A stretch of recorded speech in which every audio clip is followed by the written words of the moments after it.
everyone, I'm Anne-Marie from brambleberry.com. Thanks so much for joining me today. I'm going to be showing you how to make this layered golden pumpkin soap. This recipe is really fun because it uses a charcoal line right in the middle to provide some differentiation and interest and work with the thicker trace we get in this. We've got some great texture on top and then an embedded topper of a melt and pour glycerin ball. I think it's perfect for fall, and it uses Brambleberry's brand new fragrance from its Dark Academia collection, the Golden Pumpkin and Cardamom. And what I like to think about this pumpkin-based fragrance is that it actually smells like if a PSL pumpkin spice latte met a chai latte and they had a baby. It's delicious, it's warm, it's inviting, it's sophisticated, and it's perfect for fall. Now, of course, because it's got a little bit of spice in it, it will accelerate trace just a little bit, so be sure to watch for that. And it also will discolor just a little. Those warm notes are kind of vanilla based, so it will discolor. So we're using a lot of color in this batch. Titanium dioxide in the entire batch, plus a lot of our brand new Pumpkin Orange Mica, which is really a vibrant orange. I love it. And let's go ahead and suit up for safety so we can get started. So while I'm suiting up for safety, let's go ahead and talk about our toppers. So this is using the Like Cold Process Melt and Pour soap from Brambleberry. It's got a little less glycerin in it than your typical melt and pour soap, so that way it won't sweat when it's sitting on top of your soap. I use the UltraSparkle Gold Mica from Brambleberry to ensure that it's got some really good sparkle and shimmer when it reflects and refracts the light. So much about cold process soap is prep, prep, prep.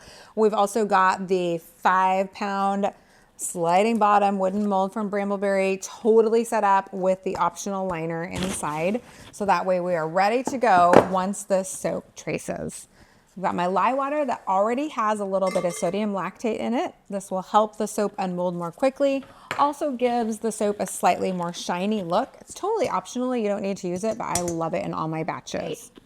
So because of that discoloration in the fragrance, I am adding titanium dioxide directly to my oils, and I'm just going to stick blend it a lot since we haven't dispersed it. So we're trying to get all those titanium dioxide kind of bumps and clumps to really disperse in.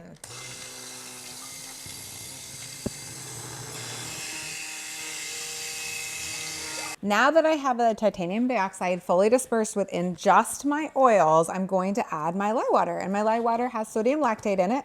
Sodium lactate, just a reminder, is just a humectant that naturally draws moisture into to the skin. It also helps to moisturize the soap, but more importantly, since it is a natural salt, it also helps to harden the bar more quickly, making it easier to unmold and gives it a really nice kind of shinier texture. It's totally optional, but I really love sodium lactate in my cold process recipes.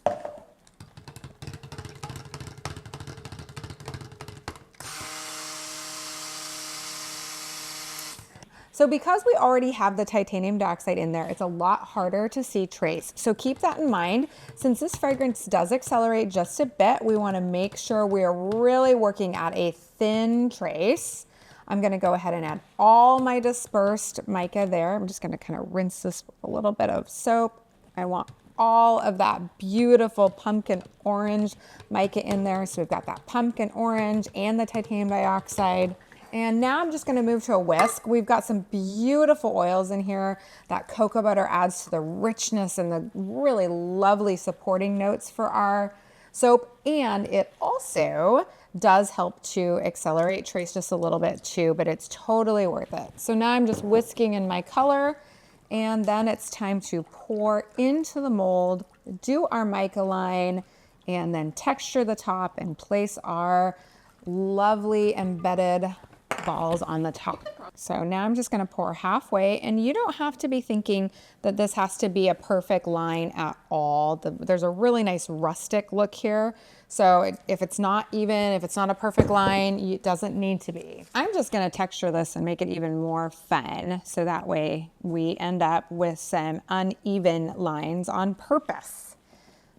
So charcoal, if you haven't played with charcoal before, we affectionately laugh at charcoal because it really is truly kind of a difficult colorant to work with. It likes to get everywhere. but it is really, really good for making dramatic lines, which is why we're using it. The contrast is so good with this naturally discoloring fragrance and the orange. So we're going with it. It does kind of get everywhere, so keep that in mind when you're doing cleanup. That's where it's really nice to have a dedicated soaping area or an area that you've laid down some cardboard or some newspaper to make sure it stays clean. Trying to get all the way out to the sides, but one thing to keep in mind is when you get all the way out to the side, you do end up with just a little bit of charcoal on the sides of your mold. That's fine. It really goes into the design of the soap overall.